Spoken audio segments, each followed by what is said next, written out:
All right, if you're an OG subscriber, you're gonna love this video. It's been a while since I made something like this. It's been actually 4 years. But I'm gonna do a reality versus expectation of SEO in 2024.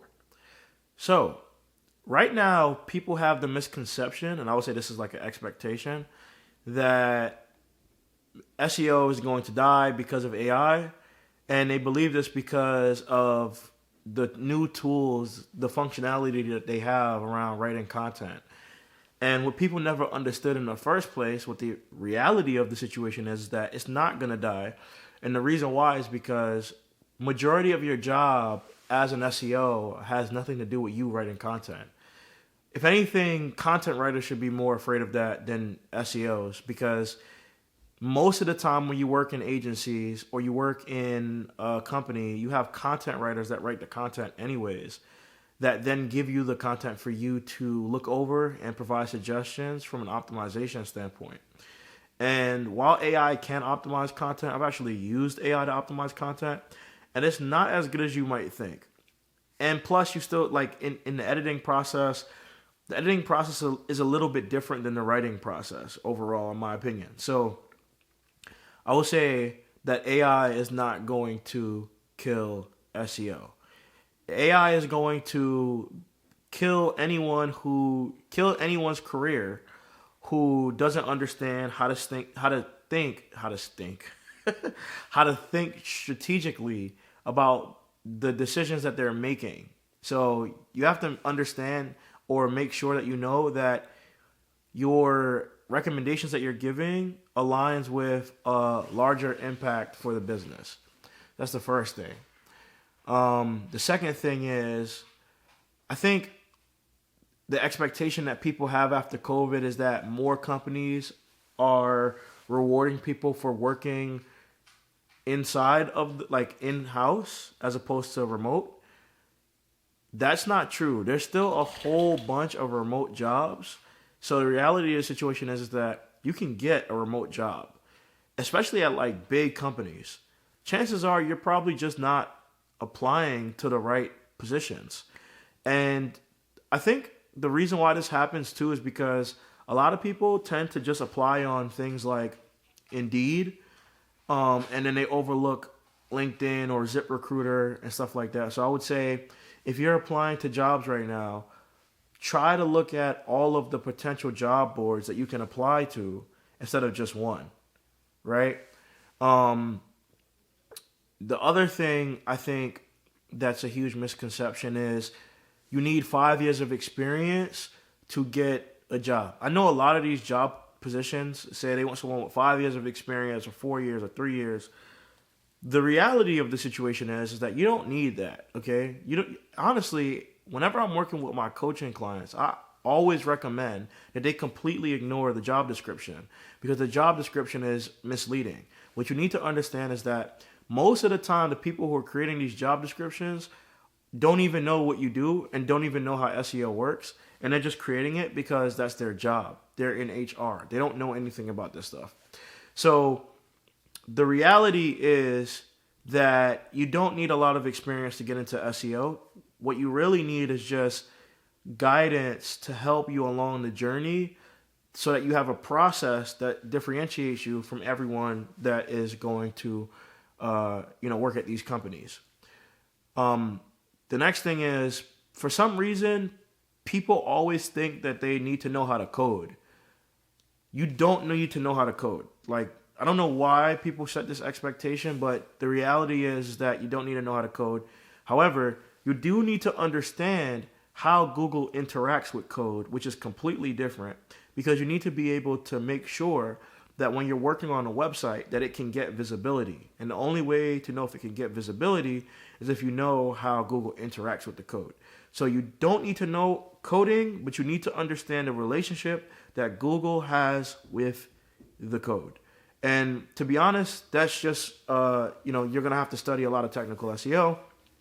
If you don't know technical SEO in any capacity, definitely join the Discord group in the link below. And, talk to me, hit me up, and I'll provide you with the right resources that you need. The next one I would say is that one of the biggest expectations that people usually have is that they need to be extremely technical and prioritize technical over soft skills. That is completely false. The reality is soft skills are way more important because you have to be able to communicate those technical skills or those technical problems to non-technical people. And then you also have to be able to communicate those technical problems to technical people. Because there's different times where you might work with a developer in one scenario, but then you also might work with a client in another scenario. And you have to be able to explain what is going on to both of these people effectively. And if you can't do that, then you're not going to be seen as a leader. And it might prevent you from getting those role changes, those role promotions that you might want, right? So that's important.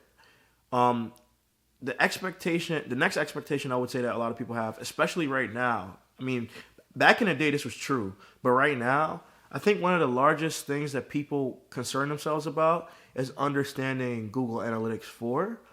Google Analytics used to be a super important tool. But now, with how Google Analytics works, a lot of people are not even using it and disregarding it entirely. And also, the information in Google Analytics 4 sometimes tends to be completely inaccurate. Not completely, but it can be very inaccurate from what I've observed. And so people think that if they don't understand GA4 that they won't be able to get hired, but that's not true. Honestly, the main thing that you need to focus on understanding as an SEO tool is Google Search Console. Like, that's the biggest thing. The next expectation I would say is, for whatever reason, people have this, like, they think that you need to, like, the most important thing is understanding the SEO skills. It's not. The most important thing is understanding how a business makes money and having solid business acumen so that you can understand where SEO fits into the part of the strategy that helps the business generate money. So you got to be able to really the reality is you got to really be able to be a business strategist first and an SEO specialist second.